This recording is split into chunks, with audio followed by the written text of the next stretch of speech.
오늘 박사님의 두 번째 강의 주제, 항문 괄약근 무력증입니다. 항문이 불편하다면 일상생활을 할 때 참 곤란할 것 같은데요. 항문이 불편해서 내원한 환자가 있었나요? 네. 항문병 때문에 내원했던 그런 70대 할머니입니다. 항문 괄약근이 무력해서 그런지는 모르지만 대변이 줄줄 샌다고 그랬습니다. 아무리 연세가 70대라도 항문에서 대변이 샌다. 이것은 너무나 심각한 병입니다. 또 얼마나 고통스럽겠습니까? 아무리 연세가 많더라도. 그런데 문제는 아무리 검사를 하고 치료를 해도 해결되지 않는다고 그러면서 아드님과 함께 내원을 했습니다. 그런데 한의학적으로 침술 치료와 한약을 투여했는데 대변이 줄줄 새는 이런 현상들이 점점 좋아진 경우가 있었습니다. 대변이 새면은 아무 일도 할 수가 없죠. 누구를 만날 수도 없고 무슨 일을 할 수도 없고 정말 심각한 병이 아닐 수 없습니다. 대변이 속옷에 조금만 묻어도 냄새가 날 텐데 샌다니 이거는 말이 안 되는 얘기입니다. 그래서 할머니께서 하시는 말씀이 너무나 절망적이었는데 그래도 다행스럽게 한방치료로 이렇게 치료되니 너무나 감사하다는 그러한 얘기를 한 적이 있습니다. 네, 정말 말만 들어도 고통이 크셨을 것 같습니다. 이분이 호소하는 불편한 증상들 알아보도록 하죠. 네, 이분이 조금씩 증상이 나타나는 것은 한 3, 4년 전부터라고 했습니다. 본인도 이런 현상이 조금씩 나타날 때는 그냥 자연스럽게 치료될 거라고 생각을 했답니다. 그것이 점점 심해져서 병원에서 항문 괄약근이 무력해서 나타나는 현상이라는 얘기를 들었다는 것입니다. 괄약근이 풀려 있고 괄약근에 주름이 있어야 되는데 주름이 없어졌다는 것입니다. 왜 주름이 없어졌고 탄력이 없어졌을까요? 바로 한의학적으로 볼 때는 원기가 부족돼서 나타난 현상입니다. 항문이라는 것은 24조로와 연관되고 가장 큰 것은 원기와 연관됩니다. 원기가 좋아야 항문을 조이는 힘이 생기고 원기가 좋아야 24조로를 잘 이겨서 인체가 건강하게 자연 현상과 더불어 살아갈 수가 있는 것입니다. 이분은 조금만 찬 것을 먹으면 배가 와글와글 소리가 나면서 설사를 한다고 했고 배를 따뜻하게 조금만 해주면 아주 기분이 좋다고 했습니다. 좌측 무릎이 잘 안 굽혀지고 온몸이 잘 때 가렵고 따끔따끔해서 잠을 못 잔다고 했고 중이염으로 좌측귀가 잘 안 들리는 등 여러 가지 증상들이 있었습니다. 네, 이 환자 좀 나이가 지긋하십니다. 78세시거든요. 네.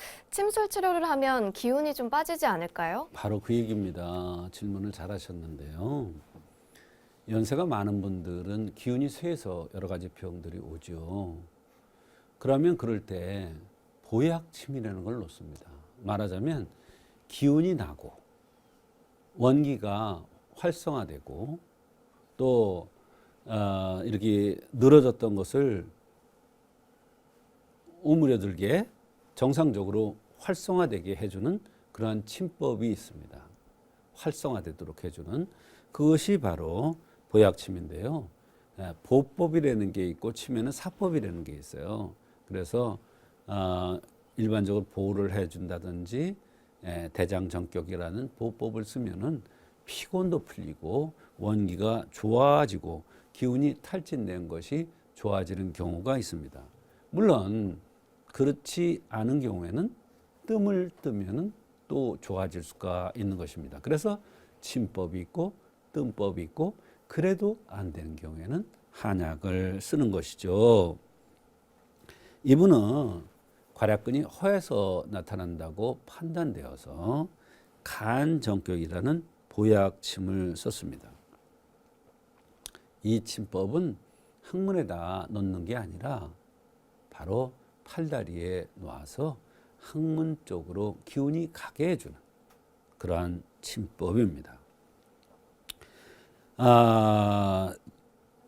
이분한테 간정격이라는 침 치료를 해 주니까 사실은 기운이 빠질 것 같았는데 오히려 기운이 나고 항문에 힘이 가는 듯 이런 느낌이 들어서 굉장히 기분이 좋다고 했습니다. 침술 치료의 원리를 구체적으로 설명해 주시죠. 네, 한의학에서는 설사를 하는 양상에 따라 다르게 치료하는데 삐질삐질 이렇게 설사가 나면서 괄약근이 약한 경우에는 간정격을 써야 된다는 그러한 이론이 있습니다. 또 장명설사라고 해서 배에서 꾸럭꾸럭 소리가 나면서 변이 묽은 경우에는 또 항문이 열려 대변이 줄줄 흐르거나 따뜻하게 하면 배가 덜 아픈 경우는 대장정격이나 간정격 또 물이나 회 등 생냉물, 생냉물이죠. 차고 냉한 거 이런 것들을 먹고 설사나는 경우에는 대장정격 또는 간정격이라는 이론에 따라서 간정격을 우선적으로 선방하여 치료했는데 좋은 효과가 있었던 것입니다.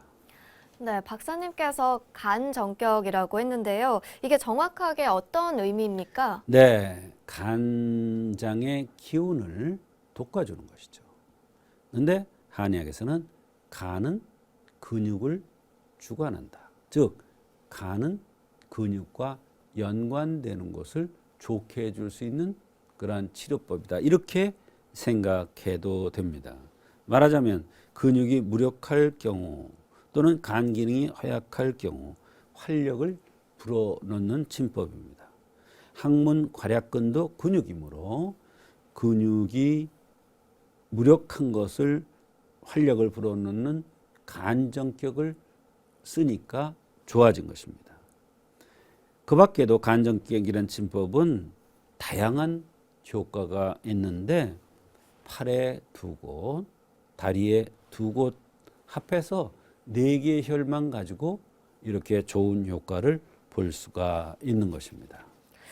네, 박사님, 침과 함께 혹시 한약도 쓰셨나요? 네, 한약도 투여했습니다.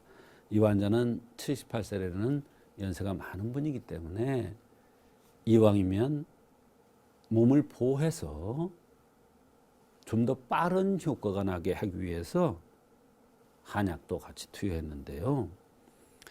대변이 줄줄 샌다는 것은 위기가 손상된다. 즉 원기가 부족해서 나타나는 현상이라고 볼 수가 있습니다. 그래서 원기를 돋구는 그러한 치료를 하기 위해서 이공산이라는 명약을 투여했습니다. 이 약은 바로 항문에 힘을 주어서 대변이 조절되도록 하고 방구를 끼면 항문 조절이 잘 안 돼서 대변이 셀 경우에 아주 명약인데 이 약을 투여했더니 너무 좋은 효과가 있었고 동시에 간정격이라는 침 치료를 같이 해주니까 괄약근에 주름이 없어진 것을 확인했었는데 주름이 조금씩 생겨난다고 하면서 전에 갔던 다른 병원에서 이상하다. 그것이 다시 생길 수가 없는데 어떻게 이것이 다시 주름이 조금씩 생겼느냐 하면서 너무 신기하다는 그런 말을 하더란 것입니다. 그래서 이공산과 간정격이라는 침법이 이분한테는 상당히 효과가 있었던 것입니다.